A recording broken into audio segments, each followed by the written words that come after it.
Buenas tardes, Gaucho, te saluda Emilio, ¿cómo estás? ¿Qué tal, Emilio? Un saludo muy grande para vos, para la gente de la radio y para todos los oyentes. Mira, hoy vamos a hablar un poco del pensamiento político de Mitre y de los liberales y algo del gobierno de Mitre. No nos va a dar, pero bueno, por lo menos vamos a ir aproximando a nuestros oyentes con ese problema que es clave, ¿no es cierto? Para entender la Argentina dependiente, oprimida y disputada que somos hoy, es imprescindible saber cómo se fue generando esos hitos de dependencia y esa anexión de lo que es hoy la Argentina al naciente imperialismo, particularmente inglés y francés en aquel momento histórico. Un primer momento para pensar fue Pavón. Vos sabés que después de la batalla de Caseros, la provincia de Buenos Aires no ingresa a la Confederación Argentina, tiene durante 7, 8 años un estado propio, con un ejército propio, con moneda propia, incluso el Banco de la Provincia de Buenos Aires, que todavía existe, se crea en ese momento histórico como expresión de la fortaleza de la aduana y el puerto de Buenos Aires. Emite los primeros billetes el Banco de la Provincia de Buenos Aires. Hay un enfrentamiento armado que triunfa las fuerzas de la Confederación Argentina, o sea, triunfa Urquiza, y unos años después, en la batalla de Pavón, en forma sorpresiva, porque desde el punto de vista militar la batalla se había inclinado a favor de las fuerzas que comandaba Urquiza, en forma sorpresiva Urquiza se rinde y se retira. Esto permite a que las fuerzas de Buenos Aires, las fuerzas de los terratenientes del litoral y del puerto y la aduana de Capital hegemonicen al conjunto del país. O sea, logran una unidad nacional, pero con la dirección de lo que es la oligarquía terrateniente de Buenos Aires y del litoral. ¿Qué pasó ahí? Si hubo un pacto entre Mitre y Urquiza, si Urquiza traicionó, si se conformó con que, por lo que pasó después, con que no se meta nadie en la provincia de Entre Ríos y con el resto del país gobierne el puerto de Buenos Aires. Son distintas hipótesis. Lo real es que no solo se recluyó en Entre Ríos, sino que no intervino en ninguno de los pedidos de auxilio que las fuerzas federales del interior le pidieron a Urquiza que los ayude frente a las barbaridades de prácticamente un genocidio que había iniciado la oligarquía porteña, ¿no? La oligarquía de la provincia de Buenos Aires, conducida por Mitre. La base teórica de eso era el progreso, o sea, tanto Mitre retoma, en parte también Sarmiento, la tesis de Rivadavia de que el progreso era Europa, que la modernidad venía de Europa y que para eso había que someter al interior, que era la barbarie. Eso se expresaba en ese lema sarmentiano, ¿no? De civilización o barbarie. Sí. En realidad vos sabés que el título es Civilización y barbarie. Después los comentadores lo difundieron como civilización o barbarie. Claro, pero efectivamente era una dicotomía como, bueno, la cultura, el progreso, las máquinas vienen de Europa y la barbarie está en el interior y hay que terminar con eso. Que es una línea incluso distinta a la que tenía Alberdi, porque Alberdi también en la Constitución pone fomentar la inmigración europea. Pero una cosa es fomentar la inmigración europea para que los europeos vinieran a trabajar y sean tratados con mucho respeto y encuentren una nueva patria acá. Y otra cosa es acoplar la producción del país a las necesidades del naciente imperialismo, o sea, proveer carne y trigo a cambio de que nos manden todos los productos y a cambio también de darle grandes extensiones de tierra directamente a los ingleses. Claro. Y así empezó también la dependencia financiera, ¿no? Que a partir de eso vino la deuda con la Baring Brothers, que hubo 80 años para pagar un crédito que muy parecido al de ahora, ¿no? Exacto. Que se recibió muy poco y hubo que pagar muy mucho durante 80 años. Claro. Bien, en eso el gran armador ideológico de ese proyecto es Mitre. Incluso más que el propio Sarmiento, porque el Sarmiento también teoriza cosas parecidas, pero la gran diferencia es que Mitre da esta línea de trabajo político y a su vez se encarga de ejecutarla una vez que ocurre Pavón. O sea, la Argentina después de Pavón pone un rumbo acelerado rumbo al 80, que es la generación que logra acoplar al naciente imperialismo esta región. En eso necesitan hacer distintas cosas. Liquidar el proyecto de independencia absoluta que había en Paraguay y hacen la alianza con Brasil y con los golpistas uruguayos, apoyar en el Uruguay el golpe de Estado contra el presidente Berro, y prácticamente Venancio Flores era un empleado de Mitre, y liquidar las resistencias del interior, que fueron muchas y que costaron en esos años más de 4.000 muertos, prácticamente un genocidio, ¿no es cierto? Mitre, aparte de ser el que teoriza esta línea, es presentado por la bibliografía liberal como un intelectual que tradujo al Dante, que sabía historia, que escribió sobre la vida de San Martín, sobre la vida de Belgrano, o sea, como el hombre que, digamos, armó la teoría para que se pueda llegar al 80. Ahí va.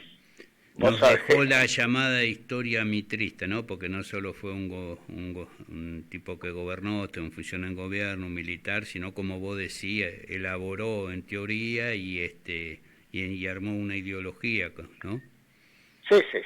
Y dejó aún después de muerto, pues fue longevo, ¿no? Pero después de muerto creó el diario La Nación para defender sus ideas. Ahí va, todavía lo tenemos. Todavía lo tenemos. De generación en generación sigue estando ahí La Nación. Claro. Lo que se conoce como un intelectual orgánico, lo que pasa es que era orgánico de Inglaterra y de las clases dominantes, ¿viste? Vos sabés que alguno escribió que sin teoría revolucionaria no hay acción revolucionaria. Sí. Y eso también se aplica al revés, ¿no? Claro, exactamente. Sin teoría de la dependencia y reaccionaria no hay acción cosa. La parte de su literatura es tomada en joda incluso por Lucio Mansilla y Carlos Guido Spano, que eran grandes intelectuales. Dicen que la traducción de la Divina Comedia de Dante que hace Mitre es malísima, pero eso es secundario. Vos tenés un cuadro de la derecha que se anima a traducir el Dante, ¿viste? Vos sabés que hay un verso de Mansilla, te lo voy a leer para que nuestros oyentes se diviertan, cargándolo por la traducción del Dante. Dice: en esta casa parduzca vive el traductor del Dante. Apurate, apurate, caminante, no sea que te traduzca. No. Eso escribió Lucio Mansilla. Sí, como que no decir intelectual no es, ustedes lo presentan como un intelectual, pero bueno, esto lo conté para distinguir. El gobierno de Mitre, que es digamos el gobierno que se impone después de la muerte del presidente Derqui y de la derrota de Urquiza en Pavón, o la traición de Urquiza en Pavón, como se quiera interpretar ese hecho de la batalla de Pavón. Cuando Urquiza se retira, la oligarquía porteña, o sea, los estancieros bonaerenses, los comerciantes del puerto, lideradas por Mitre, instala las bases del proyecto de la Argentina agroexportadora. Eso, después de Pavón, se instalan las bases para ir al 80. Vamos hoy, porque va a ser muy largo, si no, pero por lo menos para aproximar, ver algunos nombres del gobierno de Mitre. Estaba Norberto de la Riestra. Vos sabés que Norberto de la Riestra era asesor en Europa de operaciones financieras con Argentina y con Chile. Hasta Sarmiento decía de él que era un empleado de las casas de comercio inglesas. Hasta Sarmiento. Era un agente inglés en estas tierras. Sí, pero aparte abierto. Era director del Banco de Londres y Río de la Plata, acá en Buenos Aires, estaba en el directorio, y era director del Ferrocarril del Sur, que eran las empresas inglesas que crearon el ferrocarril que convenió con Mitre. O sea, era abiertamente un funcionario de empresas inglesas. Hoy todavía en Buenos Aires hay una avenida que se llama de la Riestra. Sí, exactamente. En la zona de Lugano. Hace unos años hicimos un movimiento, después no se pudo coronar, de cambiarle el nombre a la avenida de la Riestra y ponerle Favaloro. Y armamos un movimiento ahí, como alguna publicidad, los canales nos tomaron, pero después no se pudo continuar, ¿viste? Otro ministro era Eduardo Costa, que era ministro de Justicia. Era hijo de Braulio Costa y es la familia que fundó Campana. Eran poderosísimos terratenientes de la provincia de Buenos Aires, ganaderos, y del sur de la provincia de Santa Fe. Toda esa zona era un feudo de los Costa y ministro de Justicia era Eduardo Costa. Rufino de Elizalde, esto es clave, de una familia muy distinguida, su madre era una Pelaustegui, fue el canciller de Mitre y es el que prácticamente redacta el acuerdo secreto de la guerra de la Triple Alianza con Brasil y con los golpistas uruguayos. Y era el candidato de Mitre, Rufino de Elizalde, para ser presidente. Lo que pasa que el ejército se puso muy duro y lo impuso a Sarmiento para terminar con la guerra contra el Paraguay. Pero Rufino de Elizalde del Corazón dirigió la política exterior durante todo el gobierno mitrista. Dalmacio Vélez Arfield, que el autor El código. del Código Civil, Civil. era ministro de Hacienda por un tiempo corto. Este también tiene una tradición, fue enemigo de Rosa, después fue rosista, después se hizo liberal después de Caseros y terminó siendo ministro en el gobierno de Mitre.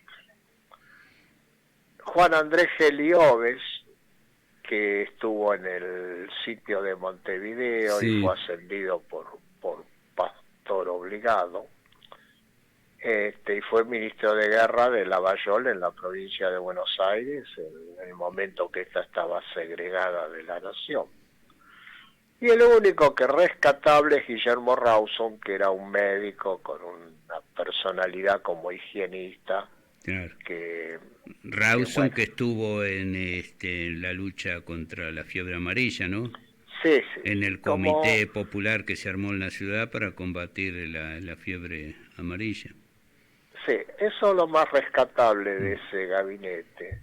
El otro era Ambrosio Lezica, uno se acuerda por el Parque Lezica, que era el proveedor oficial del ejército para la guerra contra el Paraguay.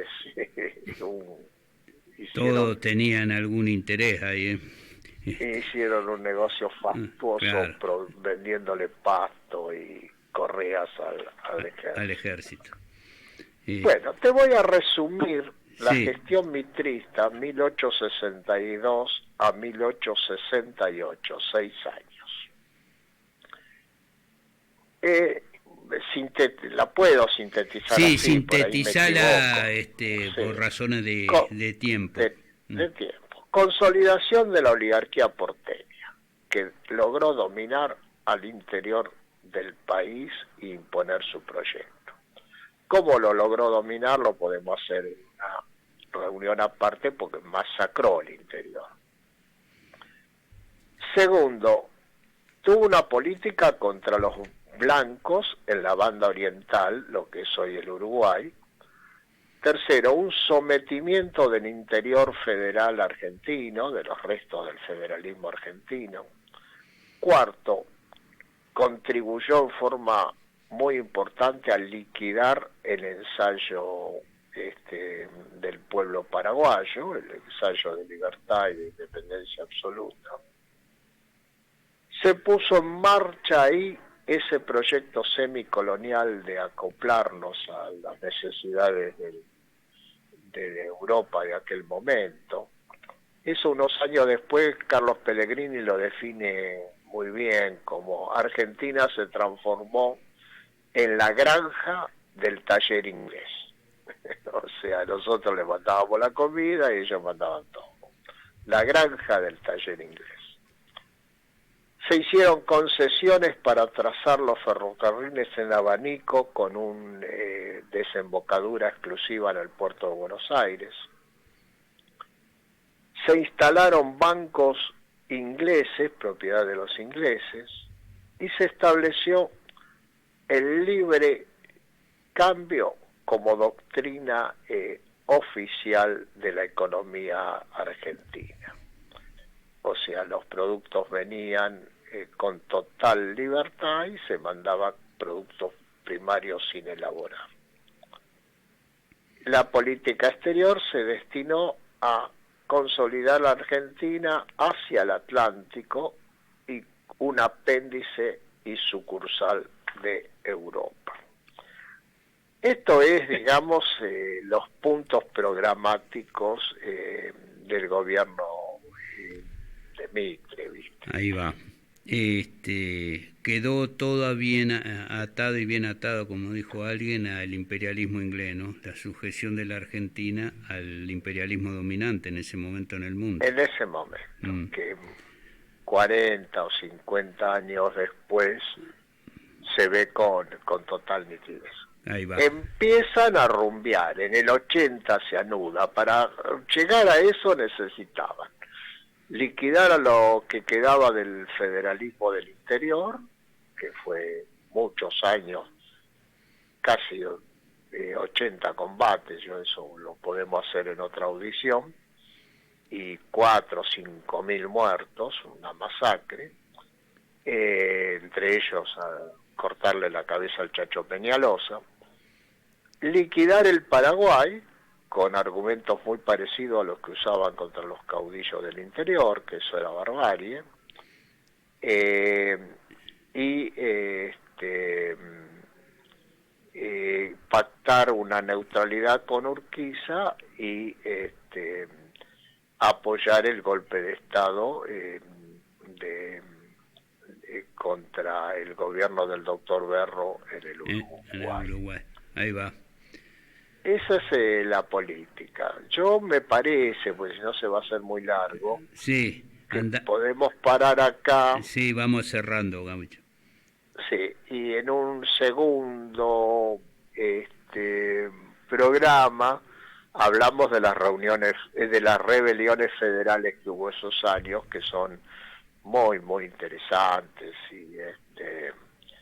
y están prácticamente desconocidas, las masacres como la que hubo en Santa Fe de Cañada Gómez.